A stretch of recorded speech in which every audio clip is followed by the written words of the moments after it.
অকলে থাকিবলৈ শিকক, শান্ত হৈ থাকিবলৈ শিকক।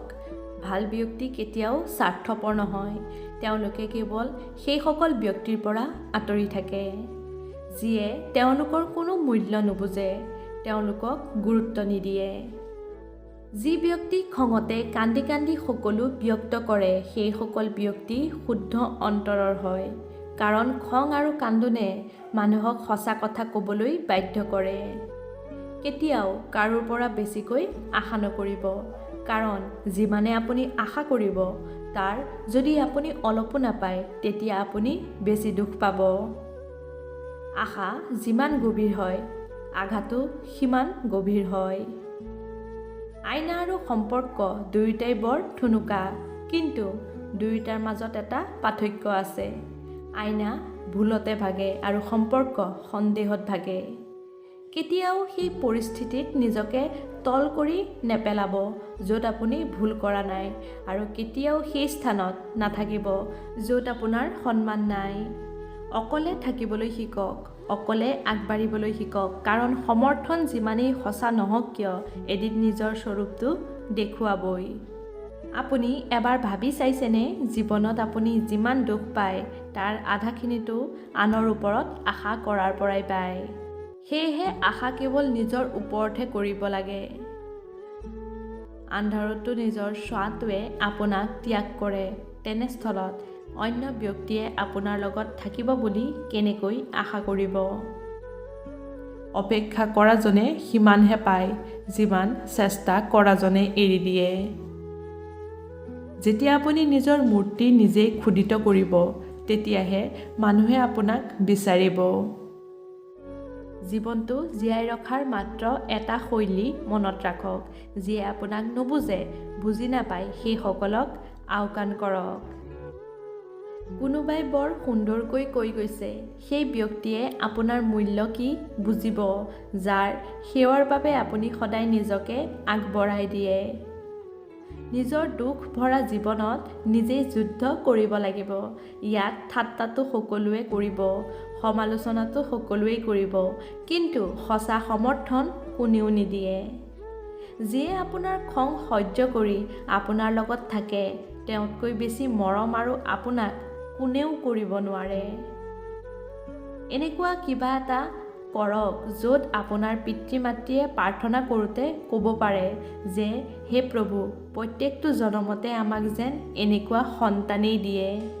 কেতিয়াও কাৰো অন্তৰত দুখ নিদিব, কাৰণ আনৰ নিচিনা অন্তৰ আপোনাৰো আছে।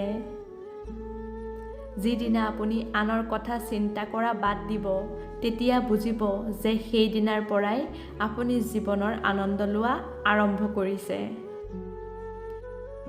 আশা সদায় সজীৱ কৰি ৰাখিব লাগে, কাৰণ যিসকলে আজি আপোনাক লৈ হাঁহিছে সেইসকলে কাইলৈ আপোনাৰ প্ৰশংসা কৰিব। কোন কেতিয়া কাৰ কিমান আপোন সেয়াটো কেৱল সময়েহে কয়। যিয়ে নিজকে সলনি কৰিব পাৰে তেওঁহে আগবাঢ়িব পাৰে। যি ব্যক্তিয়ে আনৰ মুখত হাঁহি বিৰিঙাব খোজে, ভগৱানে সেইসকলৰ হাঁহি কেতিয়াও কাঢ়ি নিনিয়ে। যদি কোনোবাই আপোনাৰ ওপৰত আশা কৰে, তেন্তে কেতিয়াও এইটো নাভাবিব যে সেই ব্যক্তিগৰাকীয়ে বাধ্যত পৰিহে আপোনাৰ ওপৰত আশা কৰিছে। এয়া ব্যক্তিগৰাকীৰ আপোনাৰ প্ৰতি থকা আন্তৰিকতা আৰু বিশ্বাসো হ'ব পাৰে। এখন ঘৰত সকলো একেলগে থকা মানে পৰিয়াল বুলি নকয়। পৰিয়াল হ'বলৈ ঘৰত থকা প্ৰতিগৰাকী সদস্যই ইজনে সিজনক বুজিব লাগিব। কোনোবাই যদি কোনো এটা কাম কৰিব খোজে, তেনেহ'লে তেওঁ নিজেই ৰাস্তা উলিয়াই ল'ব, আৰু কোনোবাই যদি কৰিব নোখোজে তেনেহ'লে তেওঁ অজুহাত দেখুৱাব। কাৰোবাৰ ইমানো চিন্তা নকৰিব যে তেওঁ নিজৰ চিন্তা কৰিবলৈ পাহৰি যাব। মানুহে দিব পৰা আটাইতকৈ ডাঙৰ উপহাৰ কি জানেনে? ব্যক্তিগৰাকীৰ ভাৱনাক বুজা আৰু তেওঁক সন্মান দিয়াটোৱেই হ'ল আটাইতকৈ ডাঙৰ উপহাৰ। যেতিয়া আপোনাৰ আপোনজন আপোনাক এৰি আঁতৰি যাবলৈ লৈছে, তেতিয়া আপুনি বুজি পাব যে তেওঁলোকৰ বাবে আপোনাৰ প্ৰয়োজনীয়তা কমি গৈছে। মানুহৰ আটাইতকৈ সুন্দৰ অংশটো হ'ল মানুহৰ অন্তৰখন, আৰু যদি এইটোৱেই পৰিষ্কাৰ নহয় তেন্তে ধুনীয়া শৰীৰৰ কাম কি? আপুনি চাগে এতিয়ালৈ নিশ্চয় বুজি উঠিছে যে আপোনাৰ আপোনজনৰ ওপৰতো বিশ্বাস আৰু ভৰসা চাই চিতিহে কৰিব লাগে, কাৰণ জীৱনে এয়াই শিকায়। এয়া একেবাৰে সত্য যে যেতিয়া মানুহৰ প্ৰয়োজনীয়তা সম্পূৰ্ণ হয় তেতিয়া মানুহৰ কথা বতৰা চাল চলনৰ ধৰণ সলনি হয়। সংকট বা সমস্যাৰ সময়ত ধৈৰ্য ধৰিব পৰা মানেই তুমি যুদ্ধৰ আধাখিনি জয়ী হোৱা। ভগৱানৰ পৰা যদি কিবা বিচাৰে তেন্তে ভগৱানকে বিচাৰক। স্বয়ং ভগৱান যদি আপোনাৰ লগত থাকে তেন্তে সকলো আপোনাৰ। ধন্যবাদ বন্ধু বান্ধৱীসকল, আজিৰ ভিডিঅ'টো ইমানেই।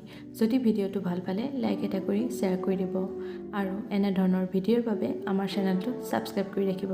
আজিলৈ আহিছোঁ, পুনৰ লগ পাম নতুন এটা ভিডিঅ'ৰ সৈতে। ধন্যবাদ।